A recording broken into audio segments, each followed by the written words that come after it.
Bienvenido al canal de la Primera Iglesia Bautista de San Salvador. Esperamos que seas edificado a través del mensaje que estás por escuchar. Recuerda visitar nuestro muro en Facebook para que conozcas más acerca de nuestras actividades. También puedes escribirnos a nuestro correo electrónico. Será un placer saber de ti. Dios te bendiga.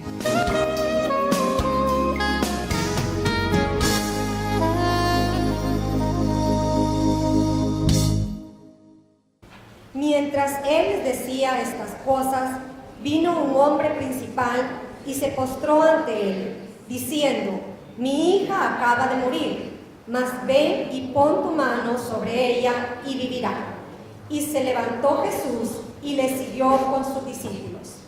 Al entrar Jesús en la casa del principal, viendo a los que tocaban flautas y la gente que hacía alboroto, les dijo: Apartaos, porque la niña no está muerta, sino duerme. Y se burlaban de él. Pero cuando la gente había sido echada fuera, entró y tomó de la mano a la niña, y ella se levantó. Y se difundió la fama de esto por toda aquella tierra.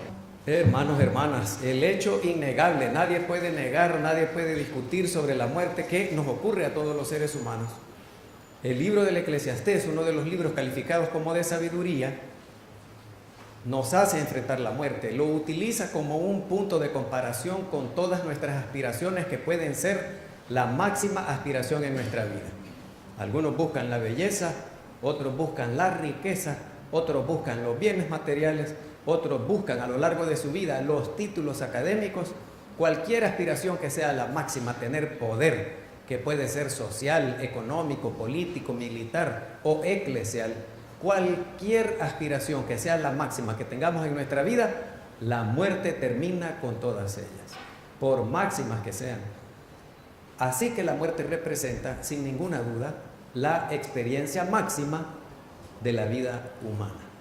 Posiblemente por esta razón de la muerte se ha hablado, se ha escrito, se ha investigado desde todos los ángulos de vista que podamos imaginar.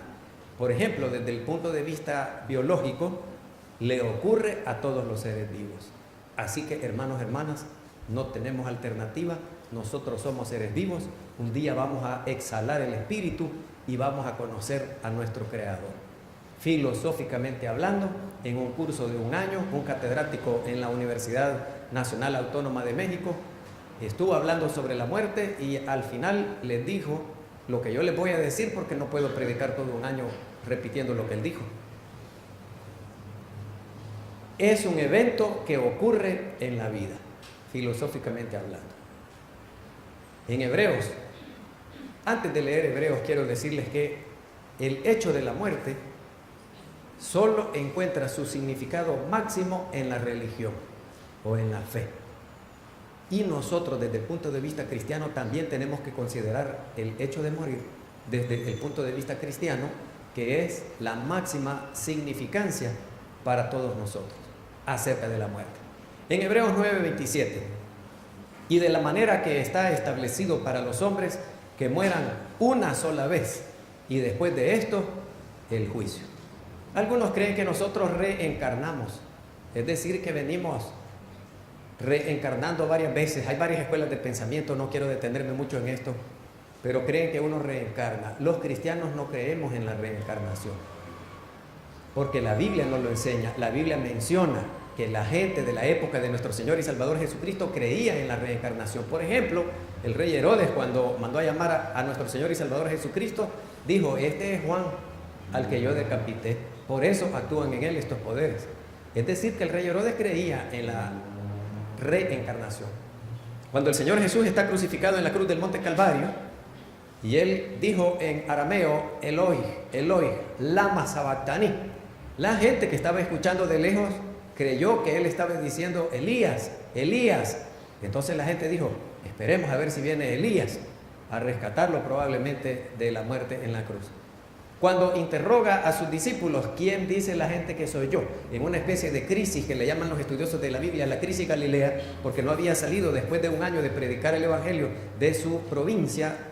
Los romanos dividían en provincia su imperio, y Galilea es donde nuestro Señor pasó un año sin salir de ese territorio. Pero un poco preocupado por qué imagen de él había proyectado, interroga a sus discípulos y le dicen, unos dicen que sos Elías, otros dicen que sos Juan el Bautista, otros dicen que sos alguno de los profetas. Es decir, que la gente creía en la reencarnación porque 500 años antes del nacimiento de nuestro Señor Jesucristo, ya Sócrates, Platón y Aristóteles habían hablado de la eternidad del alma y se había llegado a la conclusión, no los filósofos griegos, pero los que siguieron, que la gente reencarnaba. Pero nosotros no creemos tal cosa porque creemos en la resurrección. El Señor Jesús no reencarnó, el Señor Jesús resucitó. El Dalai Lama actual es la 42ª reencarnación del Dalai Lama original, que es un título. Pero claro, eso lo creen ellos, nosotros no. La muerte, hermanos, hermanas, desde siempre ha sido motivo de reflexión personal y trae algunas consecuencias sociales que los sistemas jurídicos de todo el mundo y de todos los tiempos lo han recogido. Es decir, que cuando uno se muere, ¿y de quién va a ser la casa? ¿Y a quién le queda el carro? Hay consecuencias de tipo social con la muerte. Con nuestros primeros padres, Adán y Eva, Caín y Abel, allá en el huerto del Edén, el problema de la muerte aparece unido con el problema del dolor y del sufrimiento. Así que desde la creación hay dolor y hay sufrimiento por el problema de la muerte.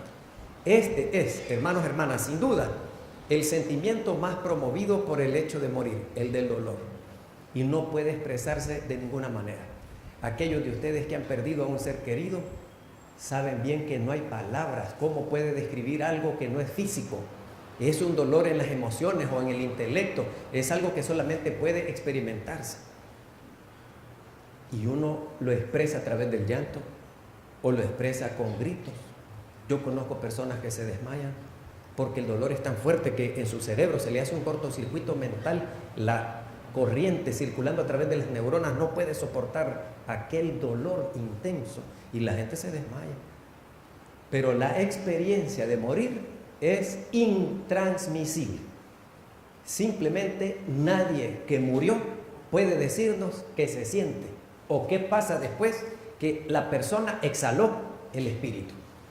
Hay personas que entran en un estado parecido al de la muerte, experiencia cercana a la muerte, así se llama técnicamente.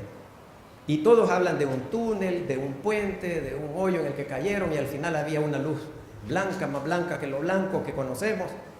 Pero esas personas no murieron. Pasaron por una experiencia cercana a la muerte, pero no murieron. Y por eso pueden contar lo que vieron y lo que oyeron. Incluso el apóstol Pablo mismo así lo dejó por escrito. Pero el que murió no puede transmitir qué se siente, qué se piensa, qué se mira, qué se oye, qué hay. Así que hablamos de la muerte, estudiamos de la muerte, escribimos sobre la muerte, se hacen poemas sobre la muerte, películas sobre la muerte, predicaciones sobre la muerte, pero nadie la ha experimentado en carne propia. De todos los que hablamos y escribimos, nadie la experimentó en carne propia nunca, hasta que le llegue el día. Si estamos de acuerdo en este punto, hermanos, hermanas, que es una experiencia intransmisible, entonces podemos imaginar cómo se sentía Jairo, el hombre principal del relato que ya leímos, en ocasión que su hija única, de aproximadamente 12 años de edad, según los otros relatos, estaba en peligro de muerte y fue a buscarlo, pero según Mateo, ya estaba muerta la niña cuando fue a pedirle al Señor que le devolviera la vida. Así lo dejó por escrito el Evangelio de Mateo en el capítulo 18 que ya leímos. La niña ya había fallecido. Imaginen la angustia, el dolor, las expresiones de la familia cuando se le muere a uno una niña. Porque lo normal, entre comillas, lo que uno se hace a la idea es que los hijos entierren a los papás que van en edad avanzada. Pero cuando un papá tiene que enterrar a sus hijos, bueno, aquí nos han dicho, es peor enterrar un hijo que enterrar al cónyuge. Así que podemos imaginar la situación en la que estaba Jairo, la angustia con lo que llega al pedirle al Señor Jesús que la reviva. Así que nosotros podemos considerar a la muerte de muchas formas, pero en nuestro caso desde la perspectiva de la fe cristiana. Hagamos unas consideraciones primero, hermanos, hermanas. El primero es el biológico que ya les dije. Todos los seres vivos que nacemos por bipartición celular, primero es 1, después 2, después 4, 8, 16, 32, 64, 128 y así por el estilo.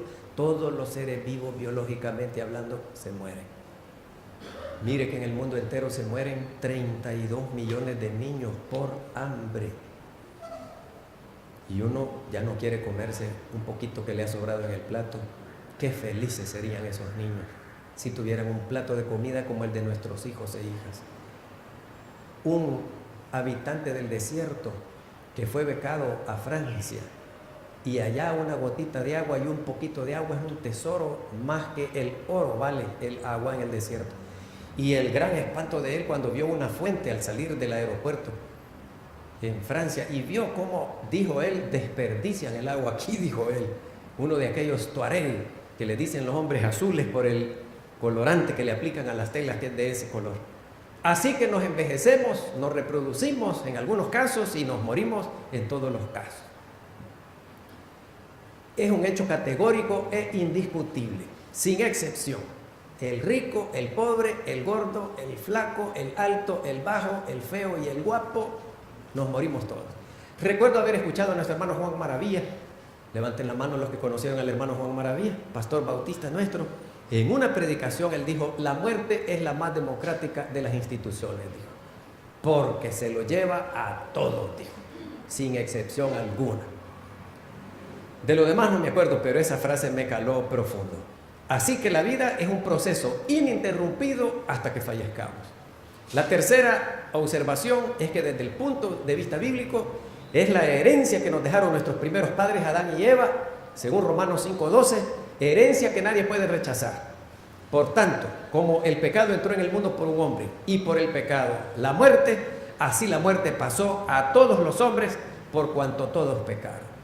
Así que no hay escape, hermanos, hermanas. Más tarde o más temprano, de una o de otra forma, nosotros también vamos a atravesar ese callejón oscuro del cual no hay retorno. ¿Qué angustia produce la muerte? El existencialismo, que es un movimiento filosófico y literario, ellos creen que la angustia nace del hecho de la muerte. Lo voy a repetir. Los existencialistas creen que la angustia de la muerte nace en el momento de la muerte. Los existencialistas, ustedes saben bien, que ellos consideran todas las cosas desde su punto de vista y no aceptan otro. Hay filósofos existencialistas, hay escritores existencialistas en todas partes del mundo, Jean-Paul Sartre, en Francia, aquel colombiano que les mencioné de la novela El beso de la mujer araña. Esa gente cree que lo que ella cree, eso es, y no acepta ninguna discusión.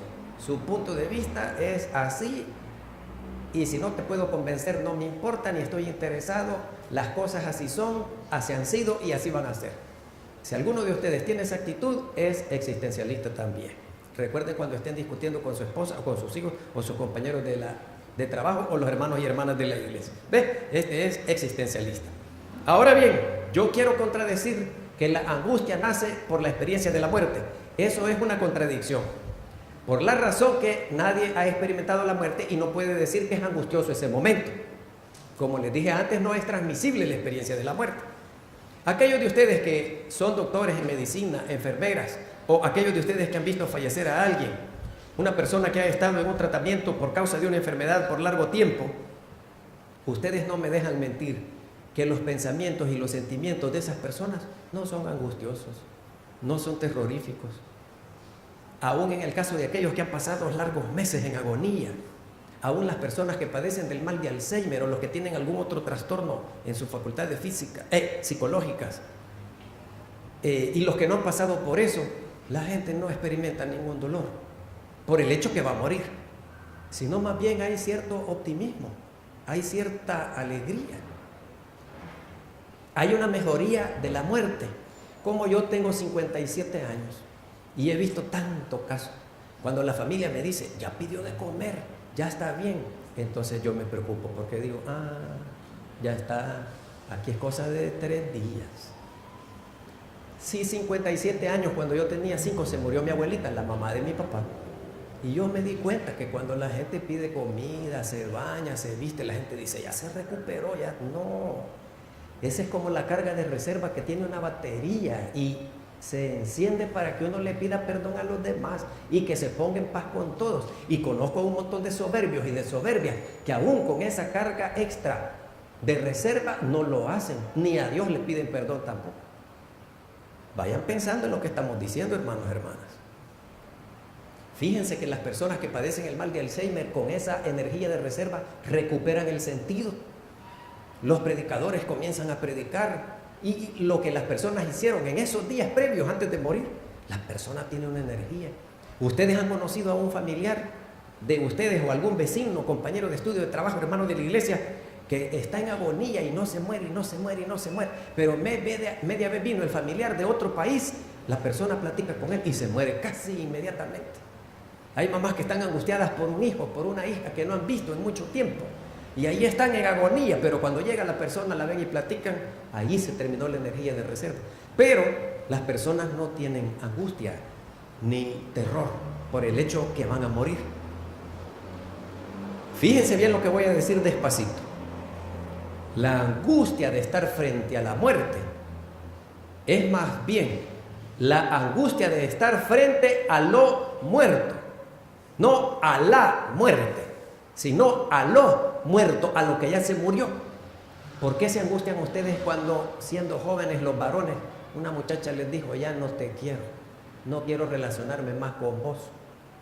¿En qué angustia entraron? Porque se le murió el amor por ustedes a la muchacha. Y yo le digo, no te preocupes, hay 100 muchachas más bonitas que esa que tenés ahorita. ¿Y para qué te angustias? No, es que yo esa quiero. Es que si ella me diera una oportunidad, yo la haría feliz. Yo no estoy acusando a nadie porque los veo muy enojados y tristes. Yo dando testimonio estoy, hermanos, hermanas. Por eso siempre le digo a toda la gente, y si ya se lo dije, se lo repito, y si alguien ya lo oyó, que lo entienda mejor, y el que lo oiga por primera vez, fíjense bien cómo es la vida humana. Nunca salgas corriendo detrás de un amor que se murió. Tranquilo, allí quédate parado, porque los amores son como los buses. Cuando uno se te va, ya va a venir el otro. Para los hombres y para las mujeres esto tiene aplicación universal. Claro que yo no entendí eso, quería cortarme las venas y lloraba, hice cosas ridículas y espantosas que hoy ya no. Si alguien me dice ya no te quiero, los invito a un culto de acción de gracias y compro tamales para que celebremos. Puede ser un carro que nos robaron. ¿Qué angustia han sentido ustedes si le robaron su carro? Puede ser una casa que se les incendió. Yo he conocido personas a quienes se les consumió todo. Puede ser que ya no estudiemos en este colegio y nos cambiamos de colegio. Puede ser que ya no vivamos en esta casa y debamos vivir en otra. Y hay una angustia que produce lo muerto, lo perdido, irreparablemente. Por supuesto, puede ser la persona que teníamos y ya no tenemos. Eso lo desequilibra a uno, según los estudios psicológicos, hasta un 70% de su normalidad está afectada cuando cambia de país. Hay personas que yo conocí en Costa Rica que tenían la ropa en las maletas y ya tenían 3 años de vivir en Costa Rica, refugiados del Salvador, pero albergaban la idea, la posibilidad de venir de regreso, y por eso la ropa la volvían a meter para salir casi inmediatamente, porque la angustia de aquello que ya se murió ya no está. Cuando los hijos se casan, es el segundo golpe psicológicamente hablando más fuerte que pueden experimentar los papás. O cuando se van sin casarse, es una angustia, es lo muerto. Ya mi hija ya creció, ya no está aquí, ya no está tu camita ni tu cuartito, pues usted va y arregla los problemas con su marido, le dicen a la hija. Solo una persona he conocido así en 57 años. Todos los demás, aquí está tu cuartito, hijita, y ese hombre para que te... No, vení, aquí está tu mamita linda, chula, preciosa y encantadora, aquí está tu comidita, mira, ya te arreglé la camita, y va. Para curar un poco esta angustia que produce lo muerto, no la muerte, porque la muerte no produce ninguna angustia ni terror. Lo muerto, uno debe platicar con sus hijos cuando están pequeñitos, como yo hice con los míos. Ahí está la pecerita y se murió el pececito, así como se murió el pececito, te vas a morir tú, me voy a morir yo, se va a morir tu mamá, ojalá que sea en ese orden primero. Y así, mire, hermanos, hermanas, una hermana de aquí de la iglesia le regaló una perrita a mi niña. Yo no quería perritos por la suciedad, el mal olor y vaya, pero ella le regaló la perrita, contenta mi hija con la perrita, y para acá, para allá le puso nombre y todo. Y de media vez se levantaba, ella iba a jugar con la perrita, y un día me llega a despertar, papá, Fíjate que la mariposa le puso a ella, porque yo no la dejé que le pusiera nombre de hombre. Hay gente que nombre de gente le pone a los perros. Va a llegar un amigo de ustedes y se llama así como el perro. O una mujer es Chuchita y le ponen, no sé qué nombre, no, ni me atrevo a mencionarlo. Así que ella le quería poner nombre de niña, ¿no? Y le puso mariposa. Y me dice, papá, fíjate que la mariposa está echada. Ay, dejala, hijita, así está bueno. Y yo me embocé con la cobija. Papá, es que no se mueve. Ha de estar dormida, hijita, así dejala. Es que fíjate que yo le hablo y solo se ríe conmigo. Pues sí, está contenta, jugar con ella. Y me quita la cobija. Es que está así, mira, papá. Entonces ya me preocupé yo. Y me levanto con ella y cabal, la perrita estaba echadita, como que se estuviera riendo, estaba muerta la perrita. Pero yo le había dicho, la perrita se va a morir y así nos morimos nosotros. Uno tiene que ir preparando a los demás. Y con este sermón, ¿ustedes qué creen que estoy haciendo con ustedes?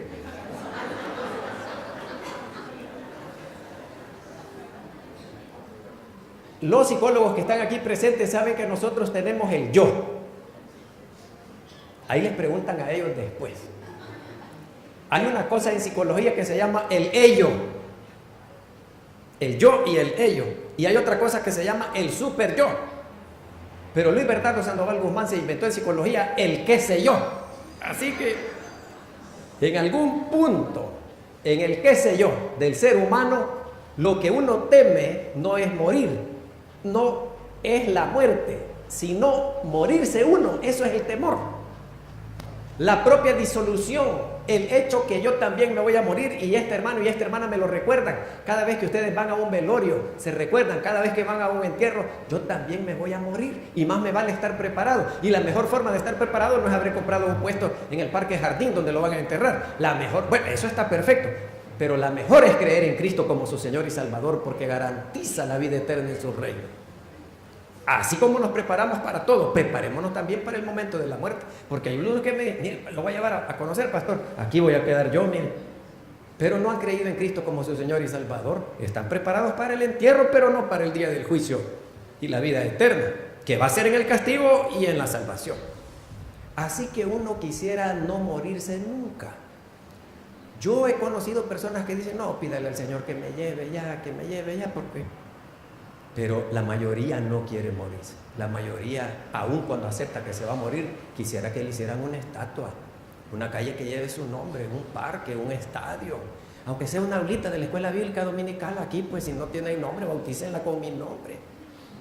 Uno tiene un deseo de eternidad, como el libro del Eclesiastés dice que Dios nos puso a todos. El deseo de trascender más allá de mi propia vida, eso lo tenemos todos los seres humanos.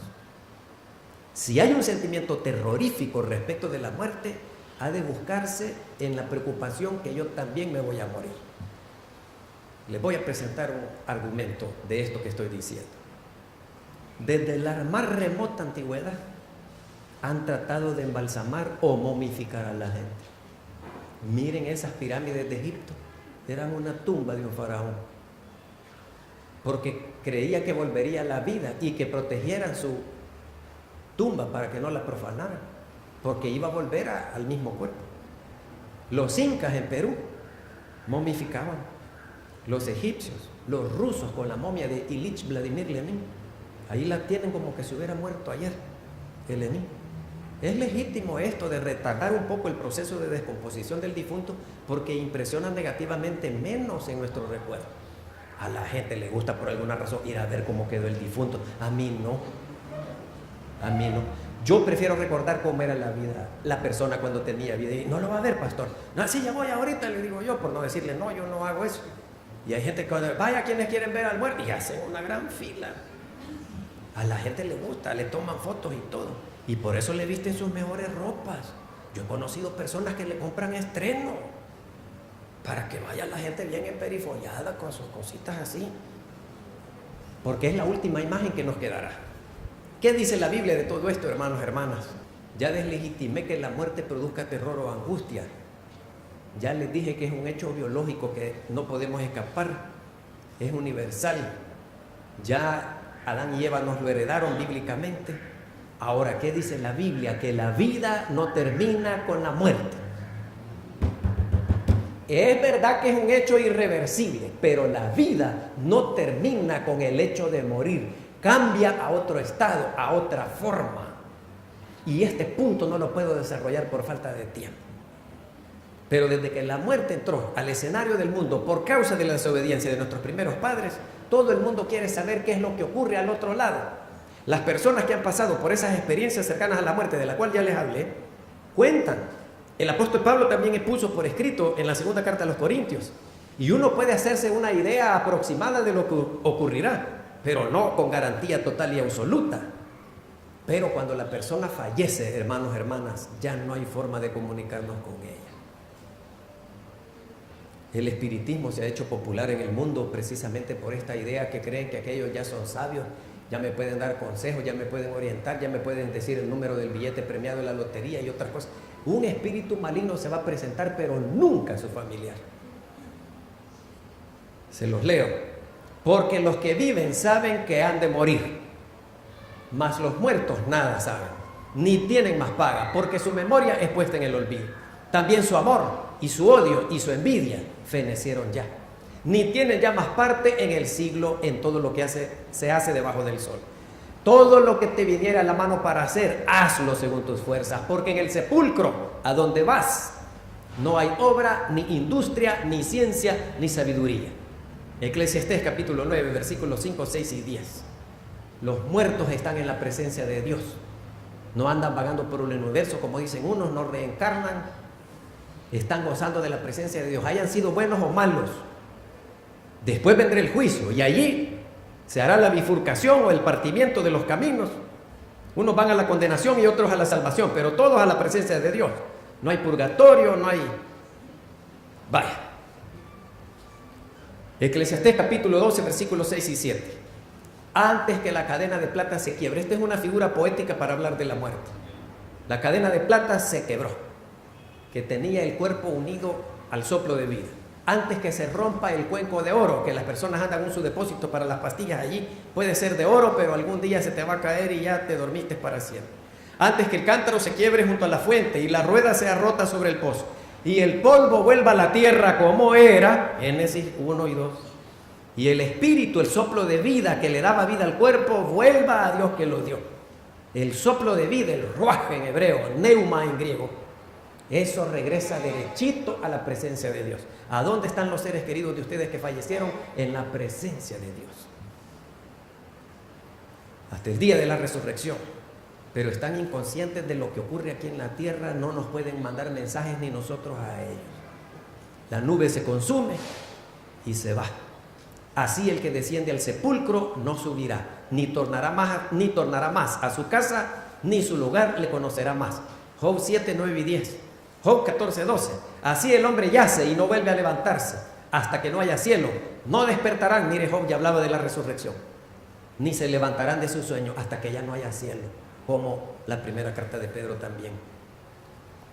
Quiero terminar diciéndoles la significancia máxima o el significado máximo de la muerte. Lo encontramos solo en la religión, les dije, en la fe. Y aquí está: la muerte no es el fin de todo.